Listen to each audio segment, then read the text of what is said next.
Bonjour ou bonsoir, amis de YouTrading. On se revoit comme tous les week-ends pour un petit débrief des marchés. On va parler indices tout d'abord. Donc, comme d'habitude, nous verrons le SP500, le Nasdaq, le Dow Jones, le DAX et le CAC. Grosse actualité cette semaine avec la guerre russo-ukrainienne. Ça avait beaucoup décalé, surtout en Europe, le mercredi et le jeudi, surtout suite à l'annonce, car les mouvements armés ont eu lieu dans la nuit de mercredi à jeudi. Et en voyant que le SP500 et les indices US sont complètement remontés le lendemain de la déclaration de guerre et tout a fini vert, on s'est retrouvé avec un énorme rebond. Qui a surpris un peu tout le monde.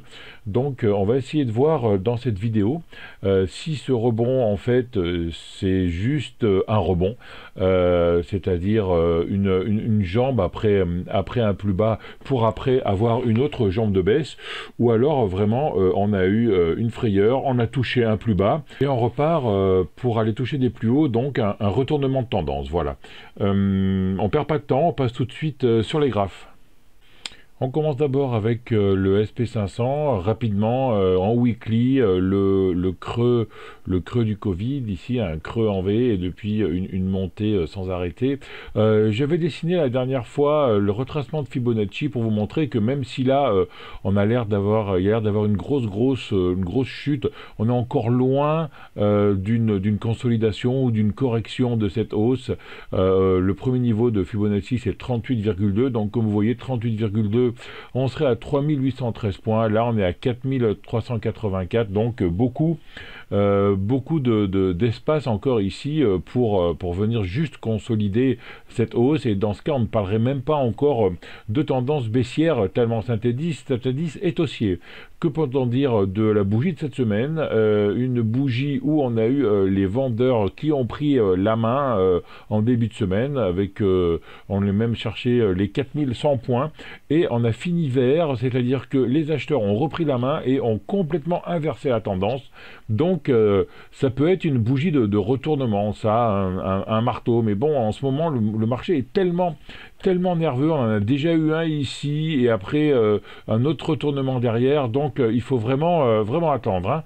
On voit que on n'a pas cassé les plus bas en clôture de la première frayeur qu'on a eue au mois d'octobre, donc pour l'instant je dirais que même si au niveau macro et géopolitique ça chauffe entre guillemets, au niveau des indices, le SP500, tout va bien en semaine. En daily maintenant.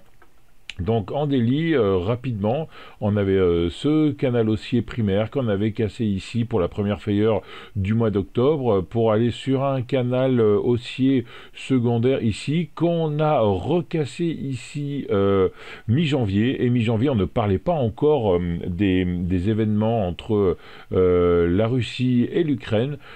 Donc quand on casse un canal, qu'est-ce qu'on fait? TP1, le premier contact, TP2, TP3, et ensuite le contact ici du canal primaire. On a fait une descente en ligne droite, on est venu chercher le point bas du 31 juillet qui marquait donc le bas du canal haussier primaire. Ensuite, un rebond encore en V, donc c'est vraiment pour montrer que le marché est très nerveux. On a des baisses très violentes et des corrections très violentes aussi derrière. Double top ici, et là une autre correction très violente. Mais cette correction, je vous rappelle, on n'était pas encore au niveau de la guerre russo-ukrainienne, donc c'est peut-être le prétexte, hein, la guerre russo-ukrainienne, mais on était déjà en baisse depuis le début de l'année, hein, depuis même on n'a pas fait de plus haut cette année. Le plus haut qu'on ait fait, c'est le 4 janvier, on n'a pas réussi à faire de nouveau plus haut.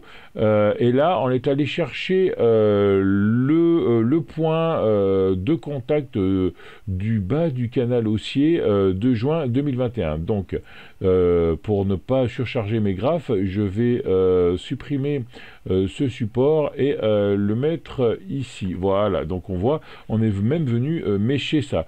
On casse la M200, donc on est baissier. La loi de dos, donc dans la montée, on voyait qu'on faisait des hauts de plus en plus hauts et des bas de plus en plus hauts. Et là, depuis janvier, on fait un bas, un haut qui est plus bas que le haut d'avant, un autre bas qui est plus bas que le haut d'avant, puis un autre haut qui est plus haut, plus bas que celui d'avant, donc vraiment tendance baissière.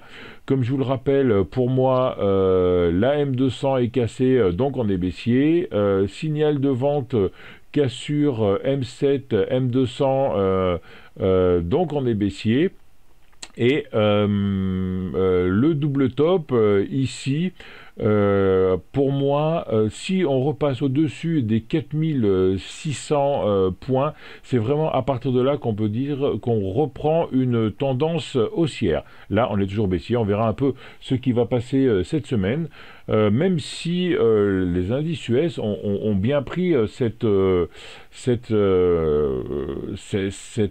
guerre en fait, hein. C'est un peu bizarre, mais bon, il ne faut pas oublier que l'armement est une grande partie de l'économie US.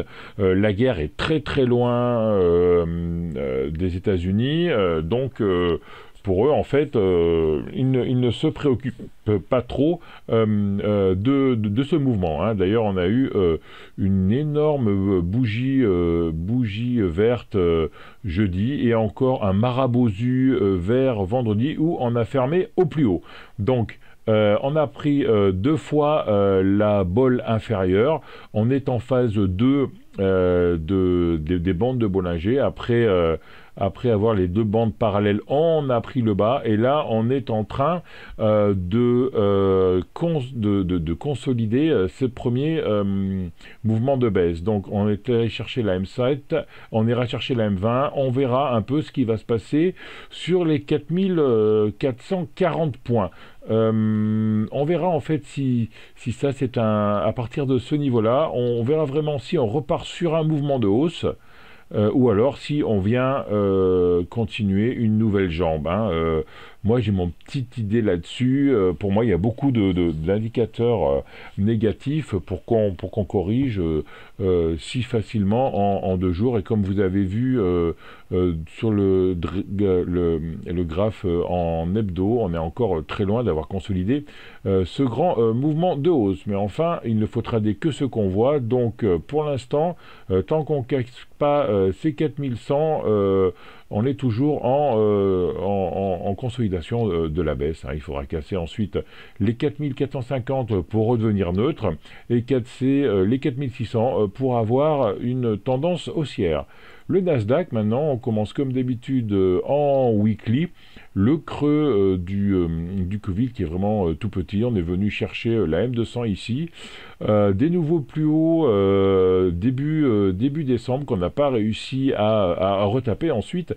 Et par contre là, ce qu'on peut voir, c'est que le retracement de Fibonacci, on a retracé toute la hausse du Covid cette semaine à presque au point près sur les 38,2 à 13 016 points. Le cours, lui, est allé jusqu'à 13 065 points. Voilà, hein. Donc la baisse du Nasdaq s'est faite avant que sur la baisse du SP500, hein. Les technos ont eu plus de mal en ce début d'année. Et là, on est venu rechercher le point bas du mois de mai sur le petit mouvement d'hésitation qu'on avait eu en début d'année dernière. Donc, si on casse là, on pourrait aller chercher les 12 000 points. On a une petite zone ici, une petite zone qui avait été testée plusieurs fois durant l'année 2021. Voilà, testée une fois comme résistance. Une fois comme résistance au mois d'août 2021 et une fois comme support au mois de mars 2022. Comme pour le SP, la bougie de cette semaine, une bougie de retournement à lire avec la bougie de la semaine prochaine. Mais bon, je vous rappelle que les vendeurs ont pris la main en début de semaine, les acheteurs ont repris la main ensuite et ont même réussi à inverser la tendance puisque cette bougie est verte.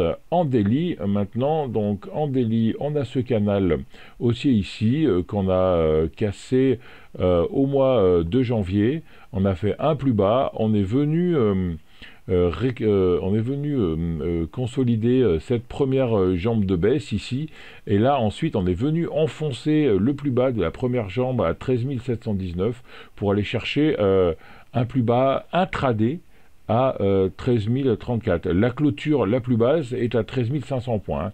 Et là, un énorme marabousu vert, ce qui montrait la force des acheteurs sur cette journée du jeudi 25 février. Donc, on surveille toujours ces 13 000 points. Et la prochaine zone qu'on avait définie sur le graphe hebdo à 12 500 points. Toujours en dessous de cette M200 et toujours avec les bandes de Bollinger qui s'ouvrent. Attention, faites attention, on est toujours en tendance baissière sur une Nasdaq également.